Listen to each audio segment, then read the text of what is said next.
নামাজের ভিতরে 5টি জায়গায় দোয়া কবুল হয়। আমরা এটা অনেকেই জানি না। আমরা নামাজের পরে দোয়া নিয়ে মারামারি শুরু করি, নামাজের পরে দোয়া করা যাবে না, এই করা যাবে না, সেটা করা যাবে না। তবে নামাজের ভিতরে কিছু সময় আছে যে সময় দোয়া করলে দোয়া কবুল হয়, এটা আমরা অনেকেই জানি না। ফরজ নামাজে তো এই দোয়াগুলো আমরা পড়বো না, অবশ্যই আমরা নফল নামাজ যেটা পড়ি, যেটা আমরা নিজস্বভাবে পড়ি। ফরজ নামাজে ইমাম সাহেব যদি এই যে দোয়াগুলো আছে সেগুলোর পাশাপাশি অন্য দোয়াগুলো করেন তাহলে কিন্তু নামাজ অনেক দেরি হয়ে যাবে। তো নামাজের ভিতরে অনেক অসুস্থ ব্যক্তি থাকতে পারে, অনেক মুসাফির থাকতে পারে। এজন্য ইমাম সাহেব যিনি থাকবেন তাকে অনেক বিচক্ষণতার সহিত ইমামতি করতে হবে।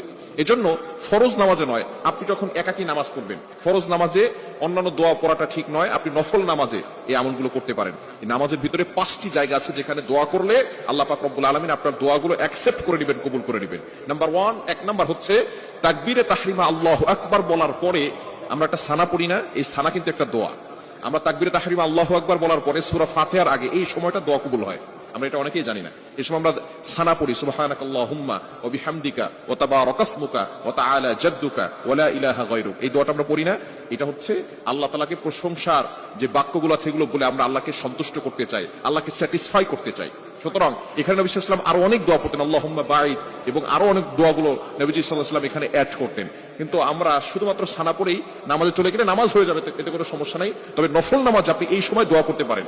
তাকবীরে তাহরিম আল্লাহু আকবার, যখন আপনি নামাজে ঢুকছেন আল্লাহু আকবার বলার পরে এই সময়টা আপনি সানা পড়ার পরে আপনি দোয়া করতে পারেন। নফল নামাজে এই সময় আপনি দোয়া করবেন, সূরা ফাতিহা পড়ার আগে এই সময় দোয়া কবুল হয়। নাম্বার 2, দ্বিতীয় নাম্বার হচ্ছে রুকুতে যাওয়ার পরে দোয়া করলে দোয়া কবুল হয়। নফল নামাজে আপনি অবশ্যই চেষ্টা করবেন নফল নামাজে এই সময়গুলোতে দোয়া করার। যখন রুকুতে যাই সুবহান রাব্বিয়াল আযীম আমরা পড়ি, রুকুতে গিয়ে আমরা মাথাটাকে নিচু করে দেই। এমন একটা সময় আমরা তখন থাকি যখন পিছন থেকে যদি আমাদেরকে কেউ ধাক্কা দেয় অথবা আমাদেরকে কেউ আঘাত করে তাহলে আমরা পড়ে যাব। আমরা এমন একটা অবস্থায় থাকি, তখন আমরা রুকুতে মাথাটাকে ঝুঁকিয়ে দিয়ে আল্লাহকে বলতে চাই, আল্লাহ সুবহান রাব্বিয়াল আযীম, আপনি পবিত্র, আপনি বড় মহান। আমরা রুকু থেকে আল্লাহর প্রশংসা করি। এরপরে যদি আপনি দোয়া করেন সুবহান রাব্বিয়াল আযীম 3 বার 5 বার 7 বার বলার পরে এরপর আপনি দোয়া করলে আল্লাহ তাআলা সেই দোয়াটা কবুল করে নেবেন।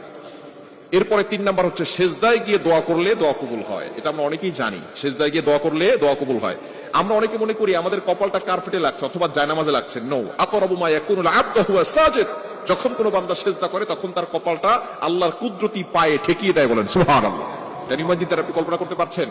আপনি মনে করছেন যে আপনার কপালটা কার্পেটে লাগছে অথবা টাইলসে লাগছে অথবা আপনার জায়নামাজে লাগছে। নো, আপনার কপালটা আল্লাহর কুদরতি পায়ে ঠেকিয়ে দিয়েছেন। তখন আপনি সুবহান রাব্বিয়াল আ'লা এটা বলার পরে নবী সাল্লাল্লাহু আলাইহি ওয়াসাল্লাম আরো দোয়া পড়তেন, সুবহান কুদ্দুসুন রব্বুনা ওয়া রব্বুল মালায়েকাতি ওয়ার রূহ।